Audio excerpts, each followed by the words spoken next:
ওম শ্রী নম ভগবতে বাসুদেবাই নম। জয় শ্রীকৃষ্ণ। রাধে রাধে। শ্রী ভগবান বললেন, হে পুরুষশ্রেষ্ঠ অর্জুন, যে ধীর ব্যক্তি সুখ ও দুঃখে বিচলিত হন না এবং এই উভয় অবস্থাকে সমান জ্ঞান করেন, সেই ব্যক্তি অমৃতত্ব বা মোক্ষ লাভের যোগ্য হন। আমরা সবাই জীবনে শান্তি চাই, আনন্দ চাই, কিন্তু আমাদের আনন্দ কি খুব ঠুনকো নয়? একটু ভালো খবরে আমরা মেতে উঠি, আবার একটু খারাপ খবরে আমরা ভেঙে পড়ি। এই ওঠানামা জীবনে কি কোনো ধ্রুব শান্তি পাওয়া সম্ভব? শ্রীকৃষ্ণ অর্জুনকে লক্ষ্য করে 15 নং শ্লোকে এমন এক গোপন চাবিকাঠি দিয়েছেন, যা জানলে আপনি সাধারণ মানুষ থেকে অমৃতের সন্তান হয়ে উঠতে পারেন। তিনি বলছেন, অমর হওয়ার বা অমৃত পাওয়ার যোগ্যতা কার আছে? আজ আমরা জানব কিভাবে নিজের মনকে এমন এক স্তরে নিয়ে যাওয়া যায় যেখানে কোনো দুঃখ আপনাকে স্পর্শ করতেই পারবে না। পরিস্থিতি খারাপ হোক বা ভালো, যার ভেতরেই কেন্দ্রটি নড়ে যায় না। এটি একটি বৈপ্লবিক শব্দ। সাধারণত আমরা সুখকে আলিঙ্গন করি আর দুঃখকে ঘৃণা করি, কিন্তু কৃষ্ণ বলছেন, যিনি এই দুটির মূল্যকে সমান দেখেন, যেমন মুদ্রার এপিঠ আর ওপিঠ, যিনি জানেন যে সুখের পেছনে দুঃখ আছে আর দুঃখের পরে সুখ। ধীর ব্যক্তি হলেন তিনি, যার বুদ্ধি স্থির, যিনি কোনো তাৎক্ষণিক আবেগের বশে ভুল সিদ্ধান্ত নেন না। অমৃত মানে কেবল অমর হওয়া নয়, অমৃত মানে হলো এমন এক আনন্দ যা কখনো ফুরিয়ে যায় না। শ্রীকৃষ্ণ বলছেন, যে ব্যক্তি সুখ দুঃখে স্থির থাকেন, তিনি এই পরম আনন্দ বা মোক্ষ লাভের অধিকারী। হে পুরুষ শ্রেষ্ঠ, আপনি কি জানেন কেন আপনি বারবার অশান্ত হন? কারণ আপনি আপনার সুখের চাবিকাঠিটা পরিস্থিতির হাতে দিয়ে রেখেছেন। আপনি ভাবেন পরিস্থিতি ঠিক হলে আপনি শান্ত হবেন, কিন্তু শ্রীকৃষ্ণ বলছেন উল্টোটা করুন। আগে নিজেকে শান্ত করুন, তবেই পরিস্থিতি আপনার অনুগত হবে। কৃষ্ণ অর্জুনকে বলছেন, অর্জুন, তোমার গায়ে তলোয়ার লাগলে তুমি ব্যথা পাও, কিন্তু মনের গায়ে যখন অপমান বা শোক লাগে, তখন তুমি কেন ভেঙে পড়ো? জানবে, তলোয়ার যেমন শরীরকে কাটে, শোকই তেমন মনকে কাটে। কিন্তু তুমি তো মন নও, তুমি হলে সেই অবিনশ্বর আত্মা। যখন আপনি নিজেকে শরীরের চেয়ে বড় ভাবতে শিখবেন, তখন বাইরে কোনো ব্যথা আপনাকে আর বিচলিত করতেই পারবে না। একেই বলে নির্লিপ্ততা। ভেবে দেখুন, আমরা যাকে সুখ বলি তা আসলে আমাদের অহংকারকে তৃপ্ত করে, আর যাকে দুঃখ বলি তা আমাদের অহংকারকে আঘাত করে। কৃষ্ণ বলছেন, তুমি অহংকারকে ত্যাগ করে সাক্ষী হতে শেখো।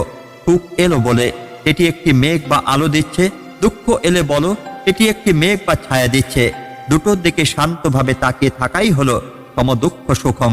এই সমতা যখন আসবে, তখন আপনার মন হবে একটি স্বচ্ছ আয়নার মতো। আমরা সবাই মৃত্যুর ভয় করি। কেন? কারণ আমরা শরীরকে আঁকড়ে ধরে আছি। কিন্তু কৃষ্ণ বলছেন, যিনি সুখ ও দুঃখে সমান থাকেন, তিনি জীবিত অবস্থাতেই অমৃতের স্বাদ পান। তার কাছে জয় পরাজয়, লাভ ক্ষতি বা সব সমান হয়ে যায়। তিনি জানেন এই জগৎ একটি স্বপ্নের মতো। যে ব্যক্তি স্বপ্নের ভেতরে থেকেও জেগে থাকে, সেই তো মুক্ত। আপনি কি সেই মুক্তি চান?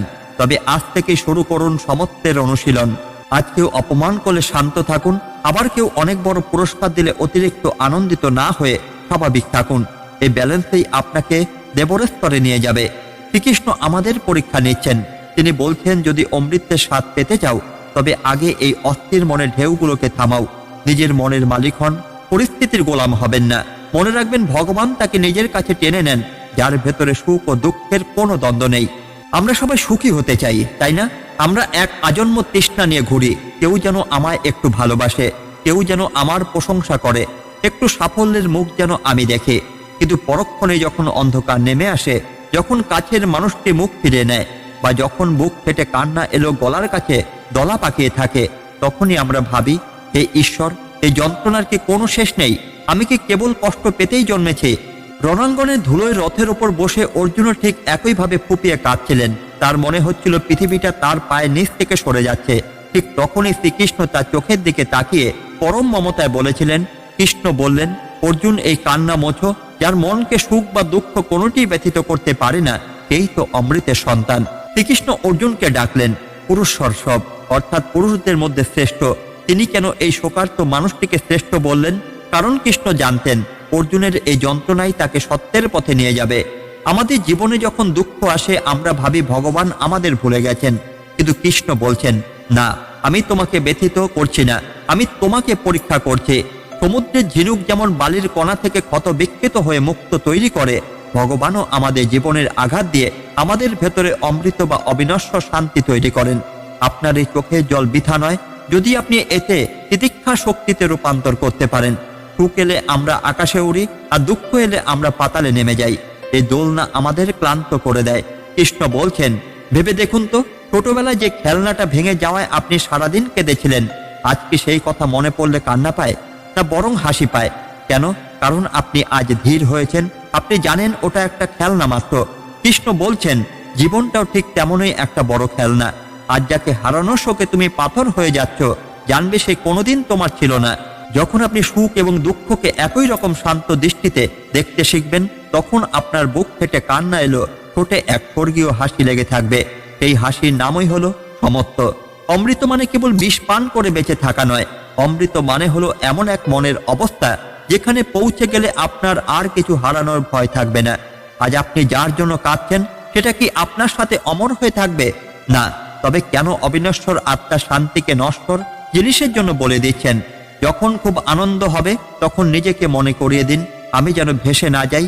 যখন খুব কষ্ট হবে তখন কৃষ্ণকে জড়িয়ে ধরে বলুন, আমি যেন ডুবে না যাই। এই যে মাঝখানে শান্ত জায়গাটা, ওখানেই ভগবানের বাস করেন। অস্থির মন কেবল অন্ধকার দেখে, কিন্তু ধীর মন দেখে কৃষ্ণের হাসি। যে মানুষটি অপমানেও শান্ত থাকে আর সম্মানেও নির্লিপ্ত থাকে, সেই তো প্রকৃত অমৃতর অধিকারী। আপনার জন্য কৃষ্ণের দেওয়া একটি ডিভাইন প্রমিস বা স্বর্গীয় প্রতিশ্রুতি আপনার জীবনের এই ভাঙা টুকরোগুলো একদিন এক সুন্দর নকশা তৈরি করবে। আপনি ফুরিয়ে যাবেন না। আপনার চোখের জল মুছে ফেলুন, কারণ যিনি আপনাকে এই দুঃখ দিয়েছেন, তিনি আবার আপনাকে অমৃত স্বাদ দেবেন। শুধু শর্ত একটাই, একটু স্থির হন, বিচলিত হবেন না। আপনার ভেতরে সেই শান্তি আপনাকে ঈশ্বরের সাথে মিলিয়ে দেবে। আপনি কি কখনো ভেবেছেন, কেন সামান্য একটা অপমান আমাদের রাতের ঘুম কেড়ে নেয়? কেন প্রিয়জনদের বিচ্ছেদ আমাদের জ্যান্ত মরে থাকার মতো যন্ত্রণা দেয়? আমরা কি পরিস্থিতির হাতের পুতুল? শ্রীকৃষ্ণ অর্জুনকে একটি বিস্ময়কর কথা বলেছিলেন, যে মানুষ সুখ এবং দুঃখকে সমানভাবে গ্রহণ করতে পারে, সেই তো অমৃতের অধিকারী। চলুন একটি গল্পের মাধ্যমে জেনে নিই কিভাবে একজন মানুষ অপমান ও শান্ত থেকে অমৃতের স্বাদ পেয়েছিলেন। এক গ্রামে এক পরম জ্ঞানী সন্ন্যাসী বাস করতেন। তার মুখে সবসময় এক স্বর্গীয় হাসি লেগে থাকত। একদিন এক উদ্ধত যুবক তার কাছে এলো। সে সন্ন্যাসীকে পরীক্ষা করতে চাইল। যুবকটি সন্ন্যাসীর সামনে দাঁড়িয়ে তাকে জঘন্য ভাষায় গালিগালাজ করতে শুরু করলো। সে সন্ন্যাসীর বংশ তুলে, চরিত্র তুলে অত্যন্ত কটু কথা বলল। গ্রামের মানুষ জড়ো হয়ে গেল। সবাই ভাবল সন্ন্যাসী এবার নিশ্চয়ই রেগে যাবেন।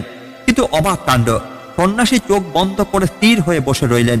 তার মুখে সেই চিরচেনা শান্ত হাসি। যুবকটি ক্লান্ত হয়ে ঘামতে শুরু করলো। সে রেগে গিয়ে বলল, আমি আপনাকে এত অপমান করছি, আর আপনি একটা উত্তর দিচ্ছেন না। আপনার কি কোনো আত্মসম্মান নেই? সন্ন্যাসী চোখ খুললেন, শান্ত গলায় বললেন, বেটা, আমি তোমার একটা প্রশ্ন করি। ধরো তুমি কাউকে একটু উপহার দিতে চাইলে, কিন্তু সেই মানুষটি যদি তোমার উপহারটি গ্রহণ না করে, তবে সেই উপহারটি কার কাছে থাকবে? যুবকটি বলল, নিশ্চয়ই আমার কাছেই থাকবে। সন্ন্যাসী হাসলেন। তিনি বললেন, ঠিক তাই। তুমি এতক্ষণ ধরে যে গালিগালাজ আর অপমান আমাকে উপহার দিতে চেয়েছিলে, আমি তা গ্রহণ করিনি। তাই তোমার ওই সব কটু কথা তোমার কাছেই রয়ে গেল। আমি তো আগের মতো শান্ত আছি। সন্ন্যাসী বললেন, তুমি আমাকে সুখ দিতে পারো না, তুমি আমাকে দুঃখ দিতে পারো না। সন্ন্যাসী বললেন, তুমি আমাকে সুখ দিতে পারো না, তুমি আমাকে দুঃখ দিতে পারো না, কারণ আমার সুখ বা দুঃখ তোমার আচরণের উপর নির্ভর করে না। সন্ন্যাসীর কাছে লোকটির গালিগালাজ যেমন কোনো প্রভাব ফেলল না, তেমনি যদি কেউ তাকে সোনার থালায় খাবার দিত, তাতেও তিনি অতিরিক্ত আনন্দিত হতেন না। একেই বলে সমত্ব। আপনি আজ যার জন্য কাঁদছেন বা যার জন্য অস্থির হয়ে আছেন, নিজেকে একবার প্রশ্ন করুন, আমি কি এই পরিস্থিতির চেয়েও বড় নই? কৃষ্ণের সেই অমোঘ শক্তি আপনার ভেতরে আছে। স্থির হন, কারণ অমৃত আপনার জন্যই অপেক্ষা করছে। আপনি কি কখনো খেয়াল করেছেন, আপনার সুখের রিমোট কন্ট্রোলটা কার হাতে? বসের একটা নেতিবাচক ইমেল এলে আপনি ডিপ্রেশনে চলে যান, আবার প্রিয়জনের একটা রোমান্টিক মেসেজ পেলে আপনি আনন্দে আত্মহারা হয়ে পড়েন। কেউ প্রশংসা করলে আপনি আকাশে উঠছেন, আর কেউ সমালোচনা করলে আপনি পাতালে নেমে যাচ্ছেন।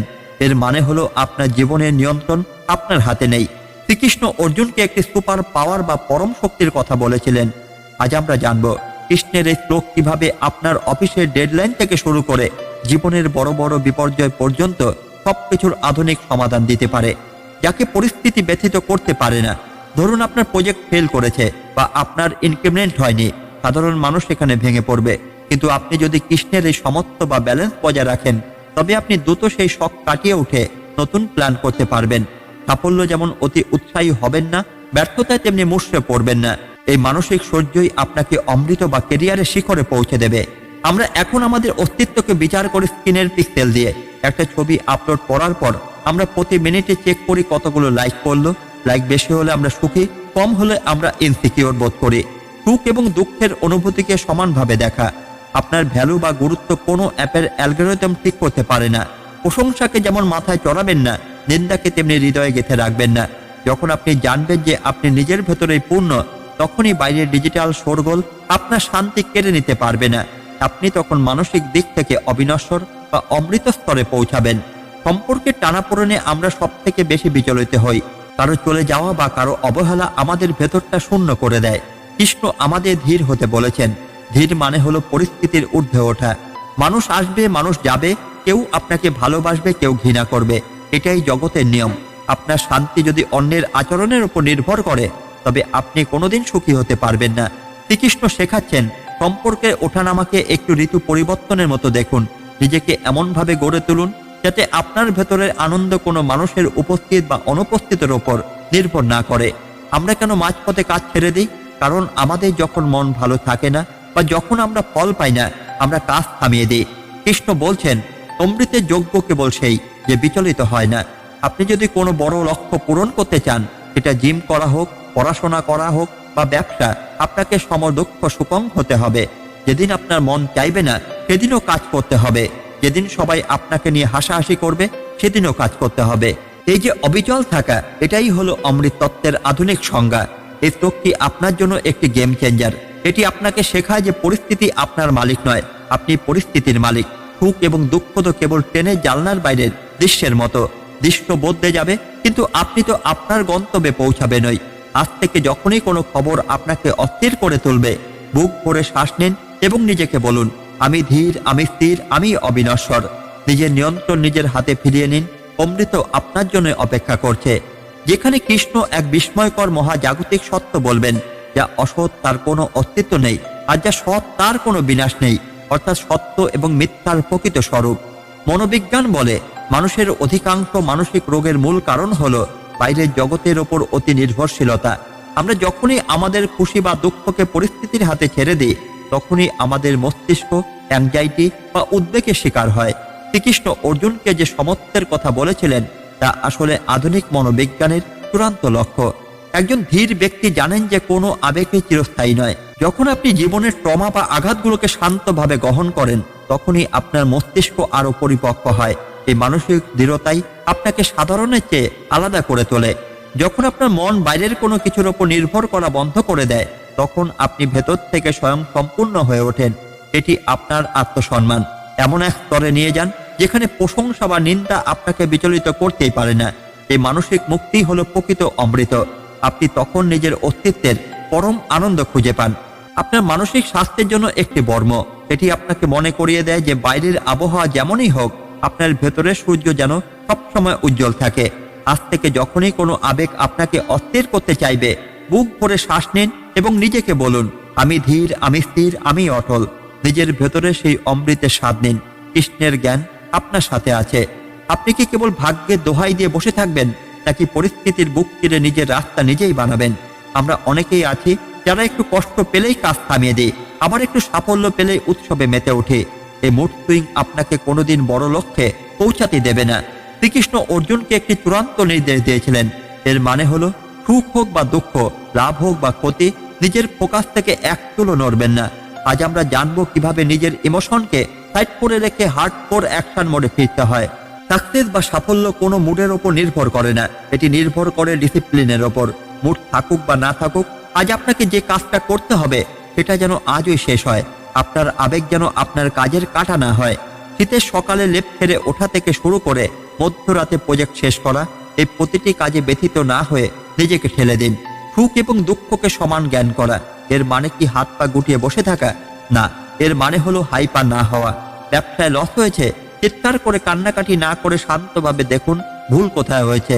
ব্যবসায় বিশাল লাভ হয়েছে, পার্টি করে সময় নষ্ট না করে পরবর্তী লক্ষ্য নিয়ে কাজ শুরু করুন। একজন প্রফেশনাল বা একজন যোদ্ধা কখনো আবেগের জোয়ারে ভেসে যান না।